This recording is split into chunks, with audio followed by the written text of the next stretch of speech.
کیا ہوگا اگر سورج غائب ہو جائے؟ اللہ نے ہمیں بے شمار نعمتیں عطا کی ہیں اور سورج ایک ایسی نعمت ہے جو سب سے زیادہ اہم ہے۔ اللہ پاک قرآن میں ارشاد فرماتا ہے، سورہ یونس آیت نمبر 5، وہی ہے جس نے سورج کو جگمگاتا بنایا اور چاند چمکتا، اور اس کے لیے منزلیں ٹھہرائیں کہ تم برسوں کی گنتی اور حساب جانو۔ اللہ نے اسے نہ بنایا مگر حق، نشانیاں مفصل بیان فرماتا ہے علم والوں کے لیے۔ انسان فطرتی طور پر متجسس مخلوق ہے، اور کبھی کبھی اس کا تجسس اس قدر بڑھ جاتا ہے کہ وہ ایسے سوالات کرتا ہے جو بظاہر تو بے معنی لگتے ہیں، لیکن ان کے پیچھے چھپی سائنس کا علم ہر شخص کو ہونا چاہیے۔ ان میں ایک بہت ہی مشہور سوال ہے کہ کیا ہو اگر سورج اچانک سے غائب ہو جائے؟ کیا ہم ہمیشہ اندھیرے میں رہنا برداشت کر سکیں گے؟ سرد درجہ حرارت یا پھر خلا میں بھٹکنا؟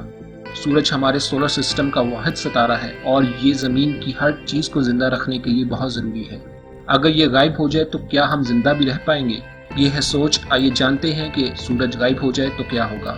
سچ تو یہ ہے کہ ہمیں پہلے 8.5 منٹ تک پتہ ہی نہیں چلے گا۔ یہ اتنا ہی وقت ہے جتنا سورج کی روشنی کو ہماری زمین تک سفر کرنے میں لگتا ہے۔ لہٰذا اگر سورج غائب ہو جائے تو روشنی کی آخری کرن کو آپ کی جلد تک پہنچنے میں 510 سیکنڈ لگیں گے۔ اور گریوٹی، سورج کی گریوٹی ہمارے سولر سسٹم پر بہت زیادہ اثر انداز ہونے والی فورس ہے۔ سب 8 سیارے اس کے گرد چکر لگاتے ہیں۔ تو اگر سورج غائب ہو جائے تو کیا ہم خلا میں اڑ جائیں گے؟ ہاں، پر فوراً ایسا نہیں ہوگا۔ کشش ثقل یعنی گریوٹی کی بھی رفتار ہوتی ہے۔ یہ تھیوری آف جنرل ریلیٹیوٹی ہے۔ آئنسٹائن نے ثابت کیا کہ کشش ثقل بھی روشنی کے برابر رفتار رکھتی ہے۔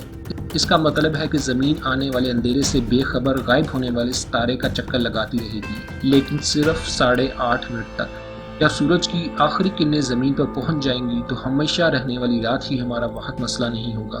جیسے ہی سورج آسمان سے غائب ہوگا، اسی لمحے زمین خلا میں 18 میل فی سیکنڈ کی رفتار سے سفر کرنا شروع کر دے گی، اور اگر فرض کر لیا جائے زمین کسی دوسرے سیارے یا خلائی پتھر سے نہ ٹکرائے یا پھر بلیک ہول میں نہ پھنس جائے تو اسے کسی اور ستارے کے مدار میں جانے سے پہلے 43,000 سال تک ایک سیدھی لکیر میں سفر کرنا پڑے گا۔ لیکن آپ کو اس کے بارے میں فکر کرنے کی ضرورت نہیں ہوگی۔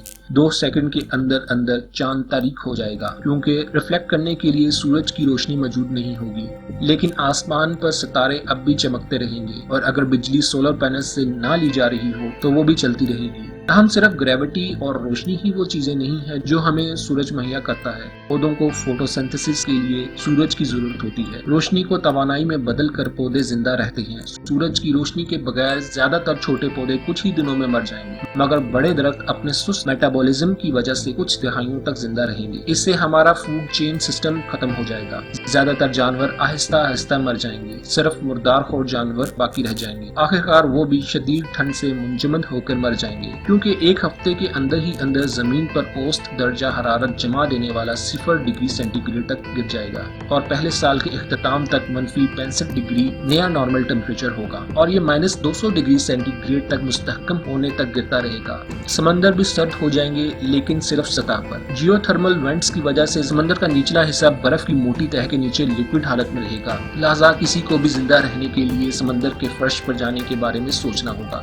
آخر میں ان جیو تھرمل وینٹس کے آس پاس رہنے والے حیاتیات باقی زندہ رہیں گے، جو کسی فرق کو محسوس نہیں کریں گے، کیونکہ انہیں زندہ رہنے کے لیے سورج کی روشنی کی ضرورت نہیں ہوتی۔ یہ حیاتیات اربوں سال تک زندہ رہ سکیں گے، جب تک کہ زمین خلا میں بھٹکتی ہوئی ایک جمی ہوئی چٹان نہ بن جائے۔